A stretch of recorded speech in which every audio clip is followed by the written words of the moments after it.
Are we recording? Yes, we're recording.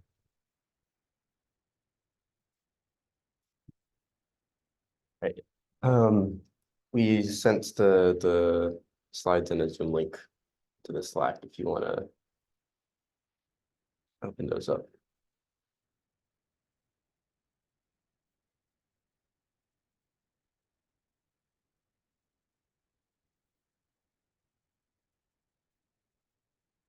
We sent the slides in the Slack. You want to?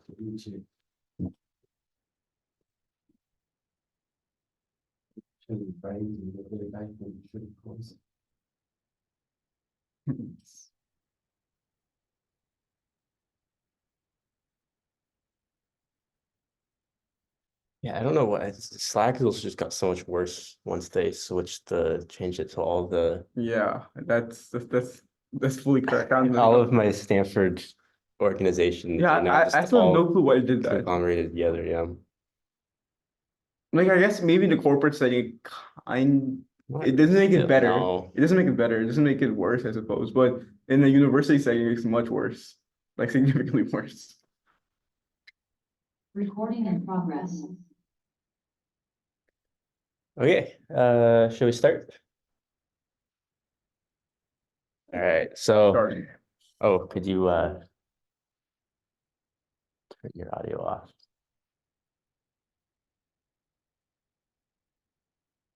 All right, perfect. Okay, so today we're going to be talking about models. So just to recap, last week or 2 weeks ago, we talked about data, which is arguably the most important part of the whole pipeline. And then next week, we're going to actually talk about how to train these models. But today we're going to focus mostly on in PyTorch, how do you actually create an architecture? So let's get started. Just a quick overview of the lecture topics. We're going to review a little bit of, we went over PyTorch modules a few weeks ago very briefly, but today we're going to move into creating custom modules that aren't just the built-in ones. We're also going to talk a little bit about weight initialization and then some common patterns that you might see when creating neural networks. So just a quick review. Modules are the building blocks of neural networks in PyTorch. So they're very analogous to layers if you're thinking about neural networks from a more abstract theoretical view. And they really abstract away a lot of the tedious programming because they basically allow PyTorch to automatically compute gradients. So you don't have to worry about backpropagation at all. It will just kind of handle it all for you. And it will allow you to just easily update parameters and initialize things and save and load models in a much more easier way. So here are a couple of common modules. The built-in modules in PyTorch are found in the NN sub module. I guess it's kind of confusing because they're Python modules and they're PyTorch modules. Python modules are like libraries. In PyTorch, we refer to modules as these like building blocks of neural networks. But so you have like linear layers, you have convolutional layers, you have some activation functions and some other more complicated things like transformers. So if we just briefly go over the linear layer again, we've gone over this a few times now, but essentially it's just applying a linear transformation to the input. And so this is fairly easy to define. You just do nn.linear, size of the dimension of the input, and then dimension of the output. And then you can just pass in batches of inputs to the module, and you'll get outputs of the same dimension. Okay, we can very easily get the internals of the linear module. So A in this case is just called .weight, and the bias is called .b. And so if we want to, we can create this ourselves. We'll actually do in a few minutes. We'll create our own linear module from scratch. We also have activation functions, which allow you to add nonlinearity to neural networks and allow you to learn much more complicated functions. Here are just a few of them again. So the most common ones are typically ReLU is typically one of the most common ones. Sometimes now people are moving to slightly like smooth versions of RayLu, so like JLu, and there's a new one called Swiglu, I think. But they're all relatively similar, and the performance difference between them is not that massive. So we also briefly went over the sequential module, which basically just allows you to stack a whole bunch of layers on top of each other. Um, and so this is nice if you have just a very basic architecture where you just have one layer, another layer, another layer. And it allows you to clean up your code a little bit. However, this is very limited in the scope of what you can do. And it kind of forces you into a very sequential architecture, which is often not the best. So today we're going to talk a lot about how you actually create your own custom modules. Any questions so far about the review? All right, perfect. So we have a collab today. Feel free to open that. And it should go along with most of the lecture. There's corresponding bits of code. Just let me know when you've got that open.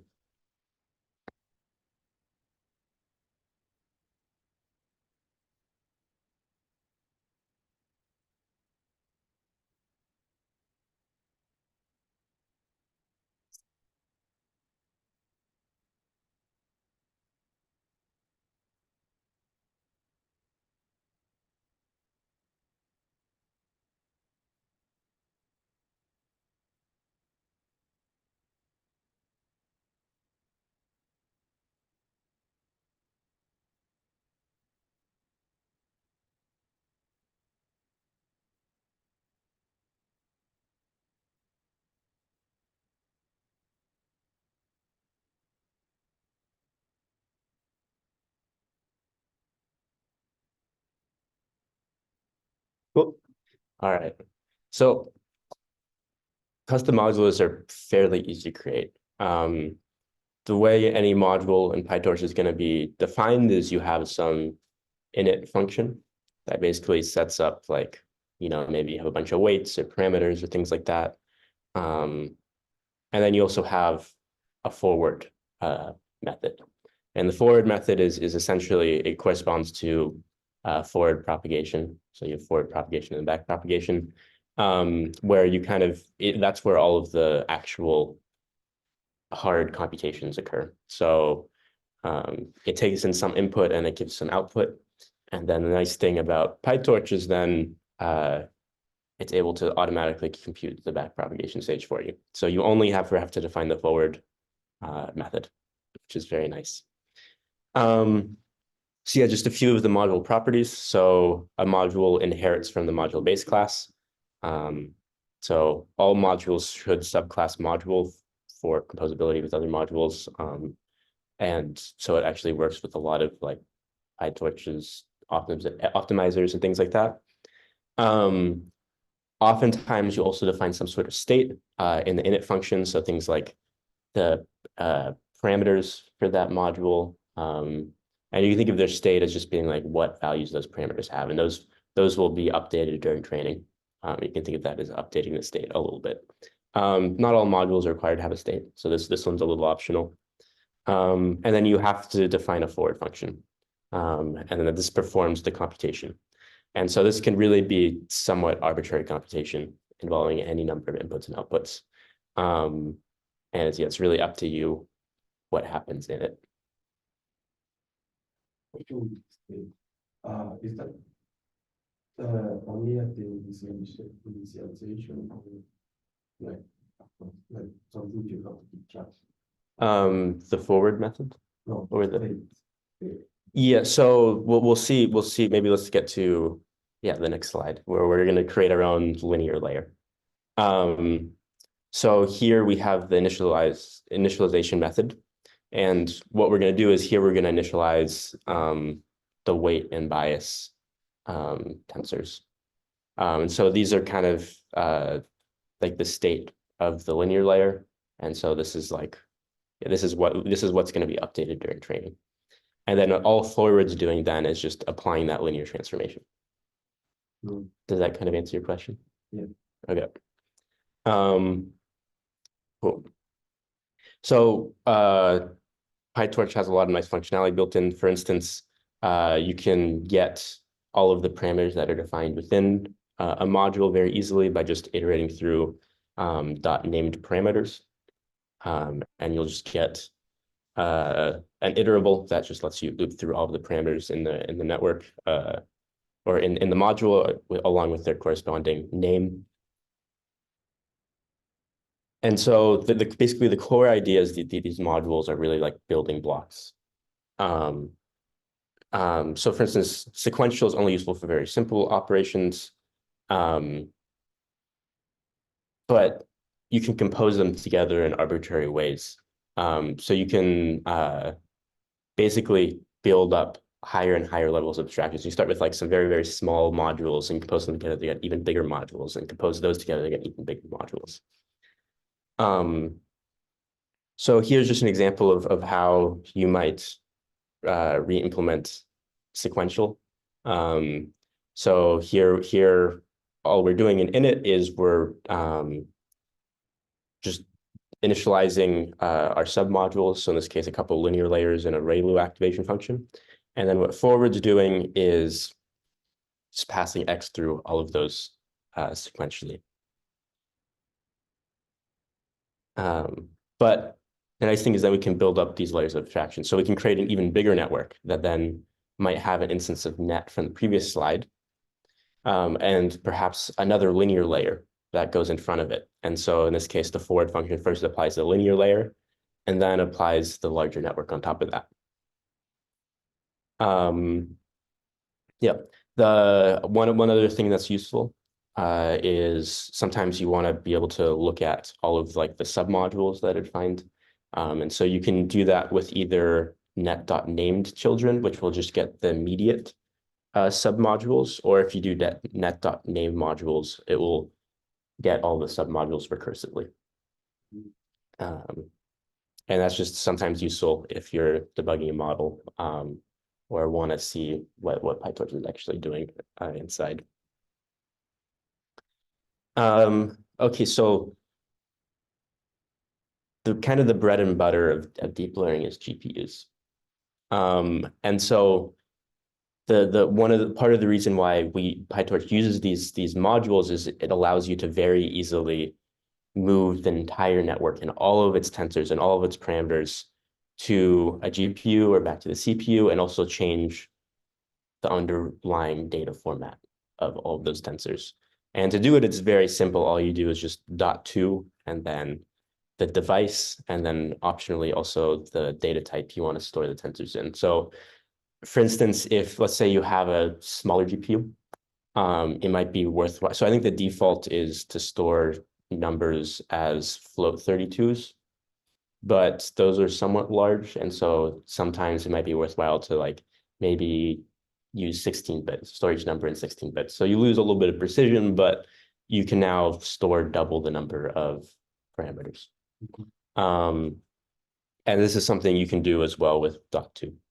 And it will just recursively go through all of the submodules and update them all, which is very nice and handy. Okay. Any questions so far? Perfect. So, okay, now this is somewhat rare. So this is not something you'll run into all the time, but it is still useful to know about.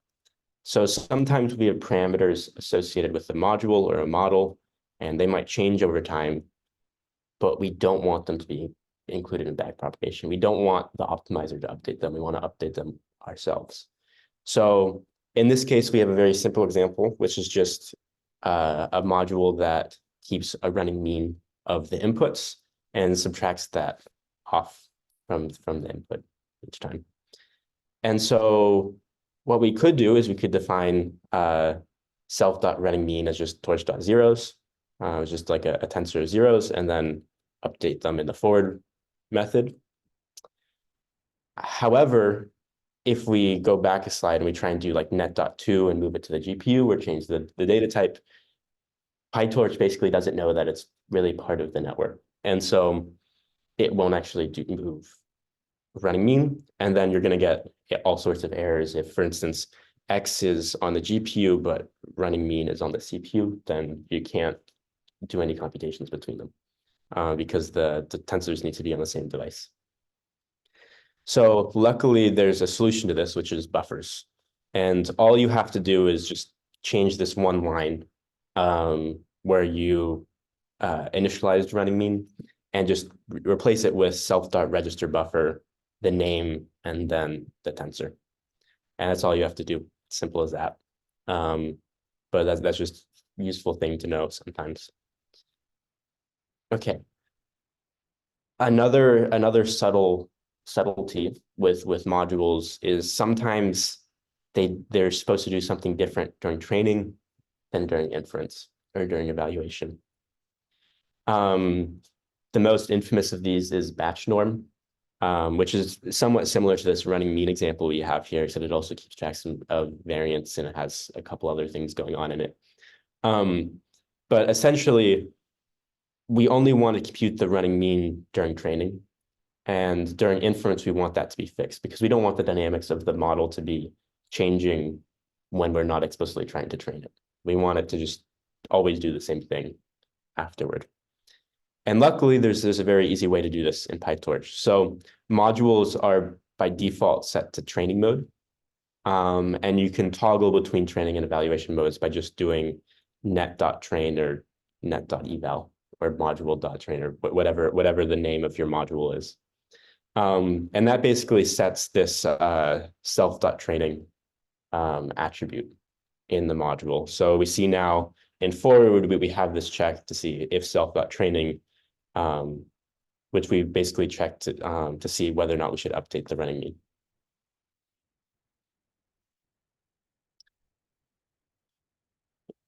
So now let's move on to saving and loading modules. This is going to be very quick because it's not that complicated usually.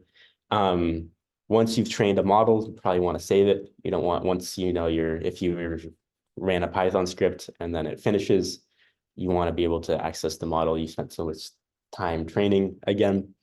And so all you have to do is do torch.save and then get the state dict of the model and then some path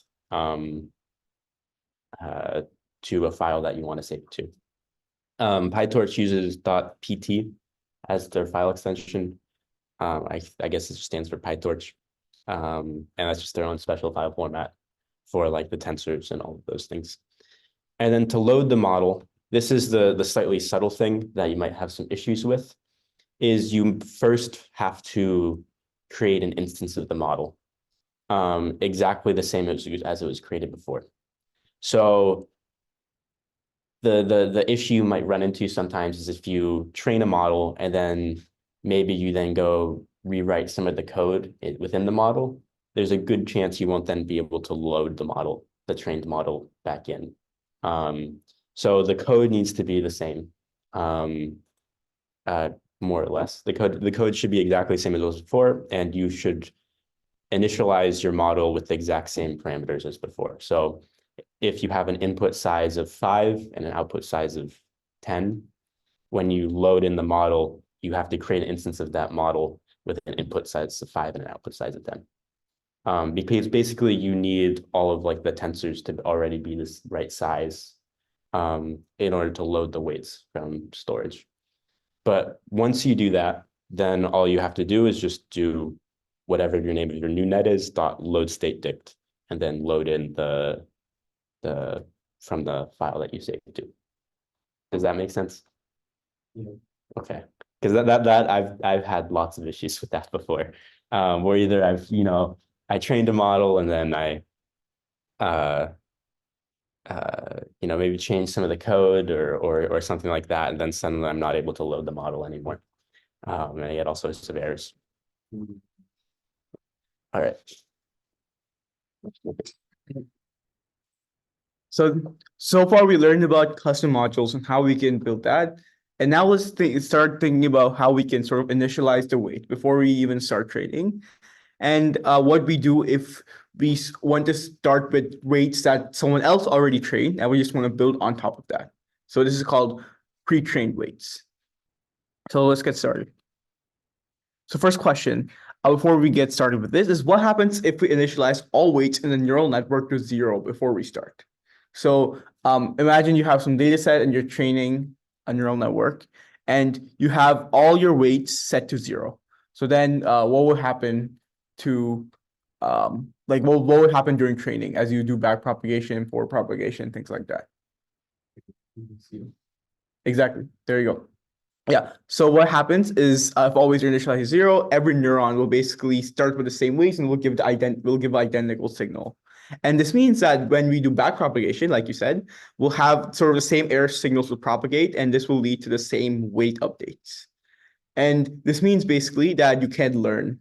It's very difficult to actually learn.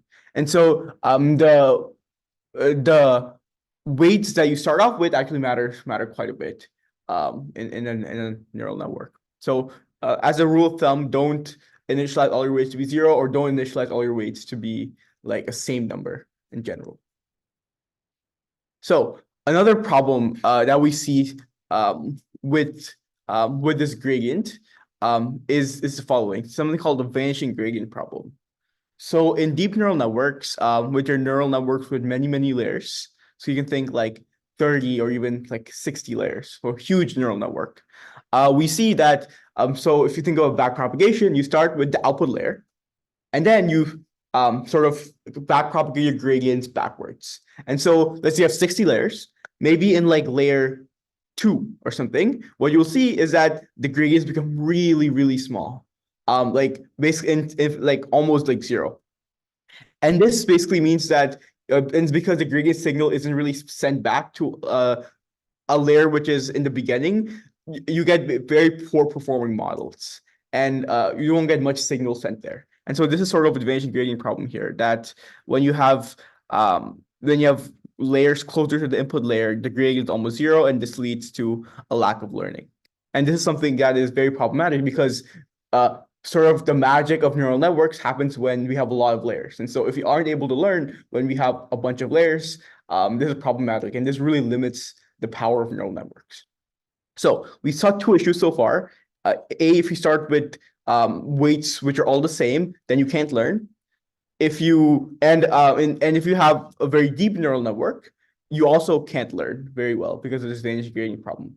So how do we go and solve this? Because again, these are issues that we do need to solve if we want to build large neural networks. And this is sort of what we'll be talking about in the next few slides. So first, how do we solve this problem of weight initialization? This is pretty simple. What we can do is random initialization. So what we'll do, this is an example. So we have a model, is sequential. So we have linear layer. We do the ReLU activation function, linear layer, ReLU activation function, then another linear layer at the end. Say we have some model like that, okay?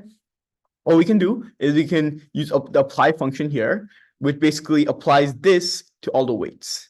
So here we see that if it's a linear model or if it's a conv2D, and you have no conv2Ds here, but if we did, we can do that. We basically have what we can do is we can initialize the weight to be a random number from -0.5 to 0.5. And basically this ensures that we aren't facing the problem of this error signal being the same. Make sense? Cool. And you can use dot apply here to apply this function to all the weights. So basically it applies this function, this random init weights, to all the weights. So basically what it essentially does is that every single weight, it's a random number. It's a random number between -0.5 and 0.5. I think it's not specifically the weights, it's applied to all of the submodules. Yeah, exactly. But like it's sort of, yeah. So it's, yeah, but the weights is sort of what it does in practice. Yeah, exactly.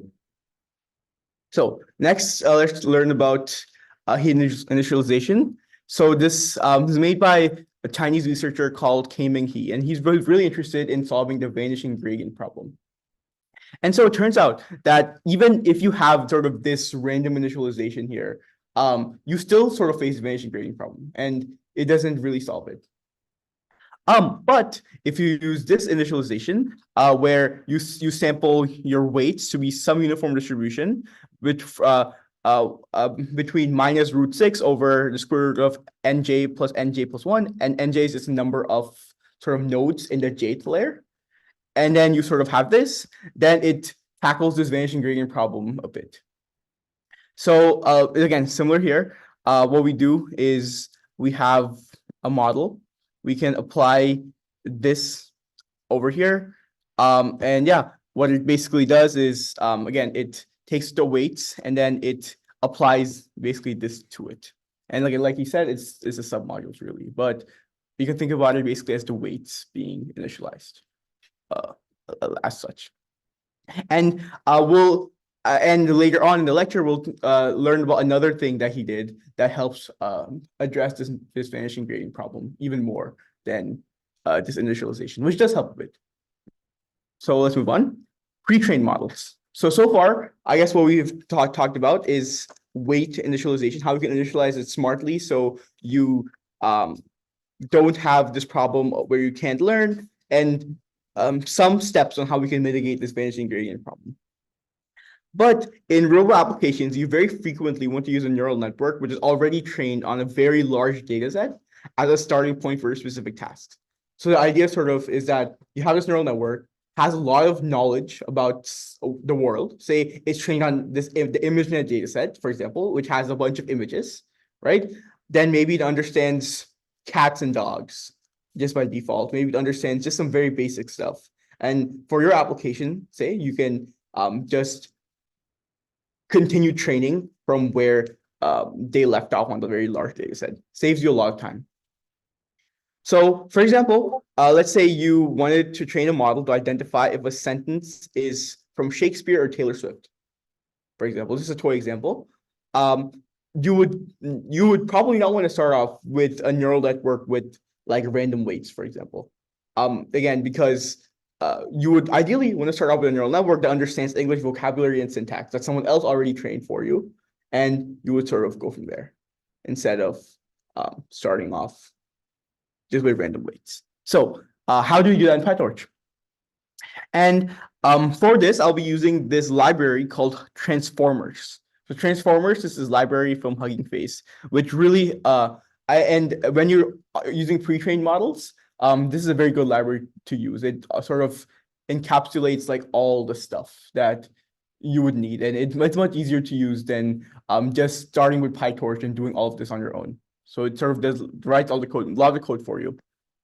So you start with tokenizer. So you have your so again, what tokenizer basically is you can sort of think about it as a mapping from like words to numbers. So not very important for now. Just say some sort of mapping that will allow your neural network to actually start learning, because sort of it can't really learn words, it can learn numbers better. Sort of just think about it like that for now. So you have a tokenizer here, and you have a model here too, BERT model that from pre-trained. So basically you take your pre-trained BERT model.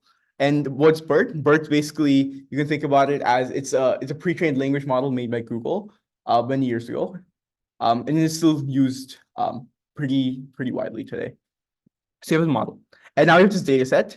So you have one Shakespeare data set, one Taylor Swift data. You can have more, but for this one example, let's say you have two examples, okay? And now you have the labels, one for Shakespeare and 0 for Taylor Swift. What you can first do is you can put these sentences into the tokenizer to get the inputs, which are basically a bunch of numbers. Now you have labels, which is, remember, before array in Python, and you can make this a tensor. And then you sort of can make your data set, and you can load in your data set with the data loader. So the main thing that I want to talk about is this BERT, is how you can sort of have a custom module here. So what we can do here is, as Kai talked about, we can start off with this custom module here. So we have init, we have forward, okay? So initializing, you can basically, what we can do is we can start off with BERT.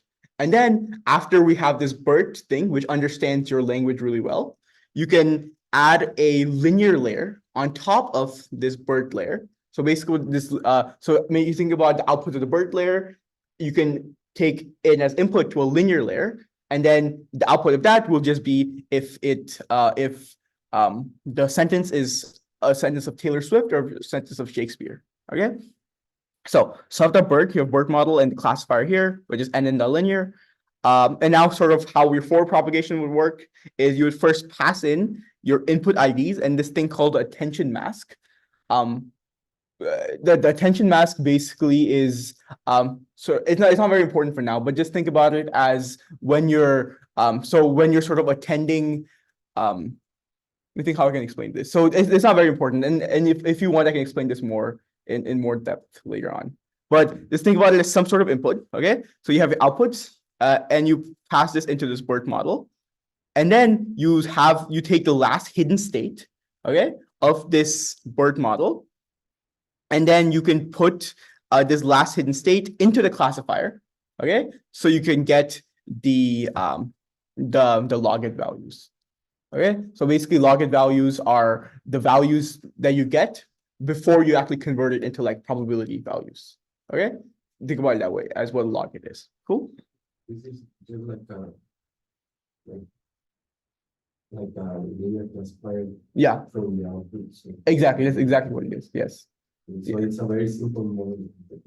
Yeah, it's very simple. And but like I guess the power is that it can do very complex things because you have this BERT model which is already trained on so much data, right? So this is exactly the power of this pre-trained model. Yes. So let's go on. This here again, now you can sort of initialize your model, right? Your custom model. And this stuff is again stuff that we talked about in I think week 2 with the training loop. We'll talk about it more next lecture. But again, you have your optimizer. You have you can put your model into like the GPU if you have it, or if not, then it's in CPU. Now we have this. Next, you have this training loop. Just basically, you can get your inputs. You can sort of. You can now then you can sort of initialize your optimizer so it is sort of plain. Then you can go to the loss here, which so I guess I can and I guess what BCE with log it loss is. Basically think about it as the following. So remember that the output to this is your logits, right? So it's your it's basically not your probability values, right? It's just something that doesn't really mean anything right now until you convert it to be a probability. So what this BCE with logit loss basically does is that it sort of handles everything for you. So it basically takes your logit values, it basically converts it to probability values, and then after it converts it to probability values, it computes a loss from your output labels, so from your ground truth labels to your output. So it sort of just abstracts away a bunch of work for you. This loss over here. So now you have the loss. You can backpropagate in the loss. You can have one step of your optimizer. In here, we use this optimizer called Atom. It's very similar to gradient descent, but it works a lot better. Okay, but you think about it that way. So it's very similar to gradient descent. And if you do this, you have a you can do this, and then you have your model trained with 4 epochs. Cool. And we'll talk a lot more about this training loop next week. Yes. Yeah. So again, in general, I'm sort of skipping over a lot of details. So I think I skipped over what the attention mask was. I skipped over a lot of this training loop stuff. But again, it'll be a lot more clear next lecture. In this sort of the main point you have to get out of this is that pre-trained models, you can just add say a linear layer on top of it. You can do amazing things on top of that. Cool. And then again, like Kai mentioned, we can save our models using what he mentioned earlier into a PTH file, PyTorch. Cool. So our copy patterns. So what are the limits of n sequential? So one big problem with this n sequential here is that there's only a single path.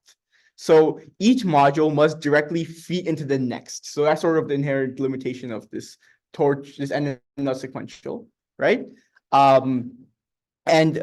Because of this, if you sort of want, you'll have to go use custom modules if you want to mitigate this issue.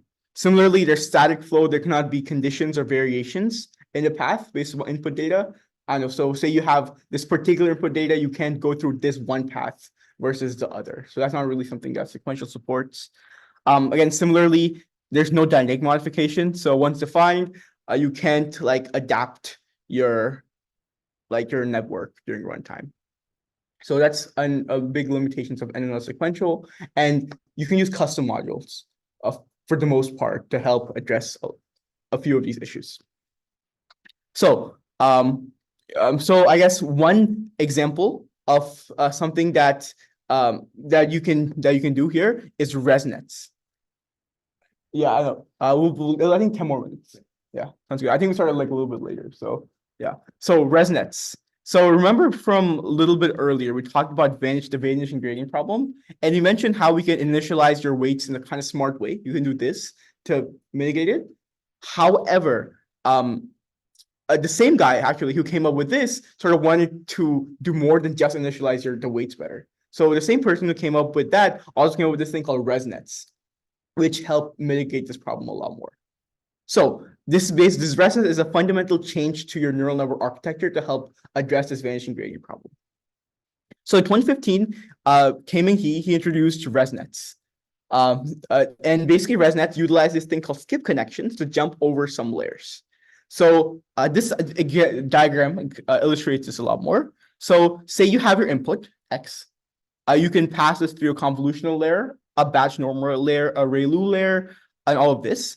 And then you can have put your ReLU layer like this. But what ResNets do is sort of after some amount of blocks, you can sort of add your data from many like steps ago to this to the output of this layer. And what this helps do is that because you sort of have your information from your previous layer, this helps address this vanishing gradient problem. And it helps the neural network learn a lot better, even when it's very deep. And this works like great. So in terms of how it works into performance-wise. In the ImageNet dataset, this quickly became state of the art. And very quickly, models with this skip connection became the best in ImageNet almost to this day. I think to this now in like 2024, there's some models which are better, like transformers, but this works surprisingly well and is still very, very common to this day. Although the transformers also use skip connections.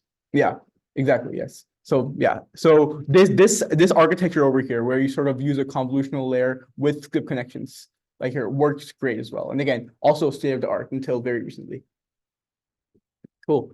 So another intuition of ResNets, and we're almost done, is this, that residual connections have a benefit where it sort of you can learn the identity function, f of x equals x, very easily. So it's actually very difficult in many layers to learn the identity if you don't have this. And if you have this f of x equals x, if you have these ResNets, you can learn this f of x equals x a lot better. Yeah, so that's another intuition of why ResNets are good. So let's end this off by learning how we can implement a residual block in PyTorch. So let's first let's start with init here. This is nothing complex. You just have your convolutional layer, your batch normal layer, whatever. But let's focus on the forward function a bit. So what we can do in our forward function is we can sort of save your identity in the beginning. So we have identity equals x, we save this. Then we can do convolutional, we can do batch norm, we can do ReLU, whatever, convolutional batch norm. And then what we can do at the end over here, after we've done all this, is we can add our output over in this step to the identity that we have all the way in the beginning. And if we do this, we can, this is exactly what the residual block is. And so that's all we have to implement a residual, and then we can take this output and put it into a ReLU before we actually give the final output. Does that make sense? Your output has to be the same. Yes. Yeah. Yes, exactly.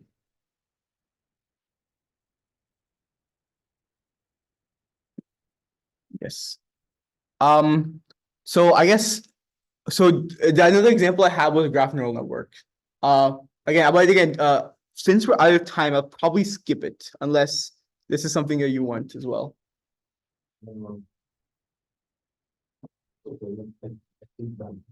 Yeah, perfect. Sounds good. Thank you. Oh, so but you said skip it, right? You can see. Perfect. I do have to leave like kind of soon. Yeah. Okay, perfect.